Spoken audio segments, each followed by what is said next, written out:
I'm going to say a few words today about the narcissistic player and the narcissistic player on a date in particular. And for some of us, dating can be a really exciting time.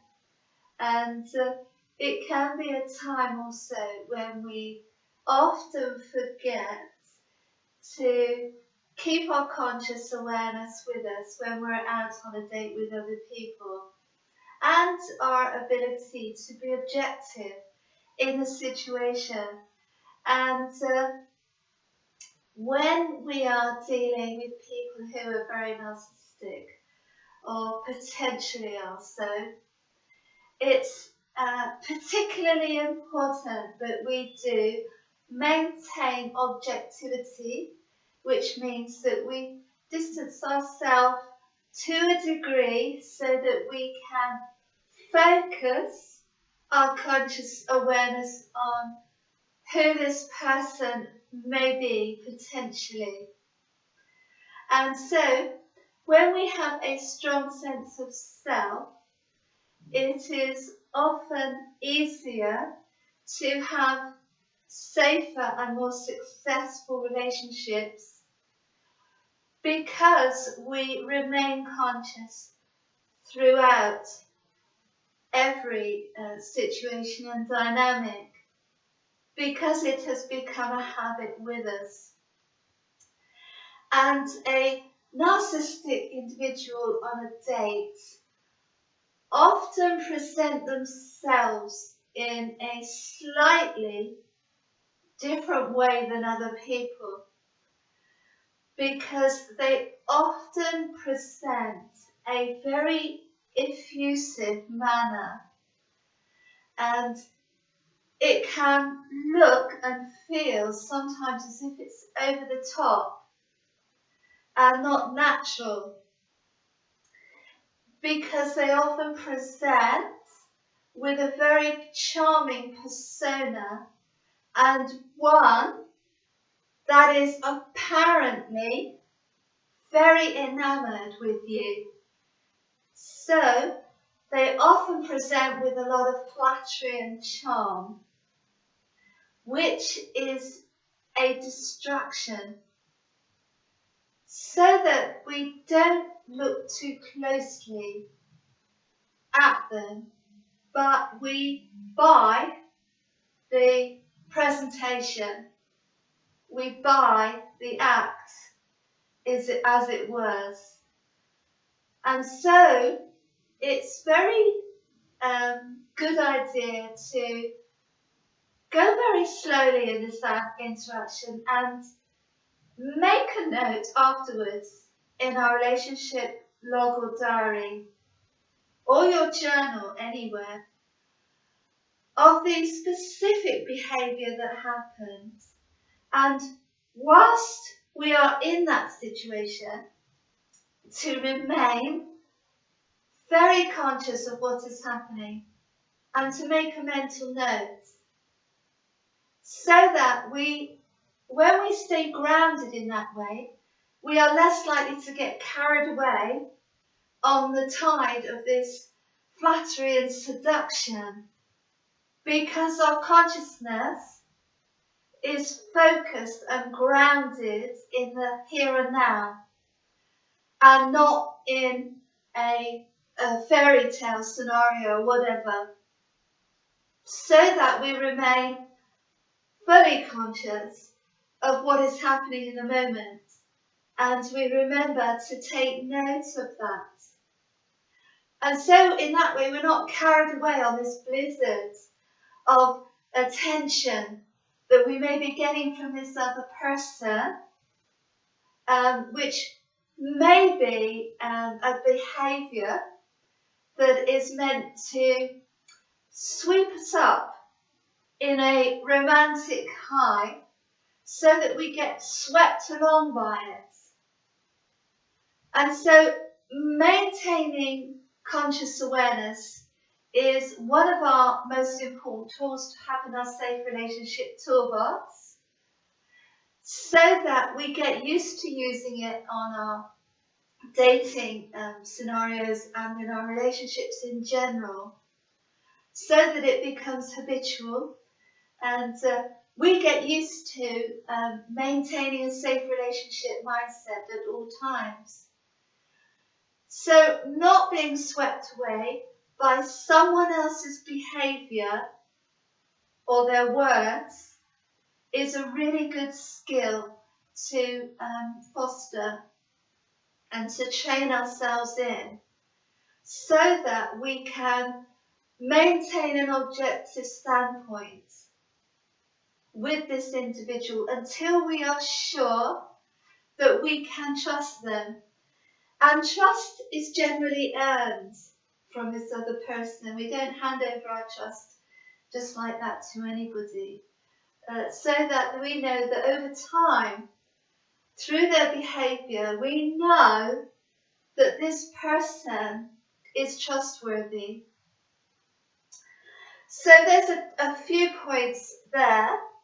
Another point with a narcissistic individual, which may show up on a date or before, is that they often like other people to do a lot of the work. So there may not be too much coming forth from them. But having said that, if they are particularly engaged in this seduction and they have targeted someone specifically, then it is possible that they will pull everything they've got out of the hat and go for the full seduction in the hope, excuse me, of reeling someone in very quickly before they're aware of what is happening and who they really are. So it is possible that you will get a full-on seduction, and which may include being drawn into a sexual and or emotional relationship very quickly, so that it's a whirlwind and we're caught up in all this before we've had time to clarify what is actually going on and who this person really is. And in that way they get to play the game and pull the con before the person has even been able to sort of feel grounded in any way at all. So remaining grounded and aware is a really good safe relationship tool, particularly in the initial stages, so that we don't become swept along on a sexual high or a romantic high before we've had time to suss out what the other person's agenda may be and whether we want to go along with that or not. A narcissistic player on a date may test us to see if we will put up with any disrespectful behaviour. So this may or may not show up. It's just another sign. Many abusive and dysfunctional people will try and test quite early on whether we will accept disrespect or not. Because if we will, then we are more likely to be manipulated, and we are more likely to put up with more in the future when we've become conditioned and groomed in that way. But if we present ourselves in a way that is quite obviously not groomable, then a very narcissistic person may not want to waste their time with someone who is not going to fall in with the plan, because it's literally going to be a waste of time for them if we're not going to be groomable. So that's another safe relationship training tool we can have in our toolbox, is to not be groomable and not be malleable, but have a very strong sense of self and authenticity. Another thing that may show up in various different forms, or it might be something that you sense in here, or it might come through their behaviour or their words, is the sense that this person wants control over other people and situations. And often these people have very rigid behaviour styles and ways of being, and their patterns are quite strongly fixed. And so they don't move out of the box very often. So they don't change, in other words. And so you're likely to see the same types of behaviour on the first date that they've used with other people, but that behaviour is unlikely to be maintained because at some point you may see the mask slip and the real person bursts forth, which may be only for a very short period of time at the beginning, and then you will see the other person again. And so you would see a mixture of this nice and nasty behaviour, which may creep in over a period of time.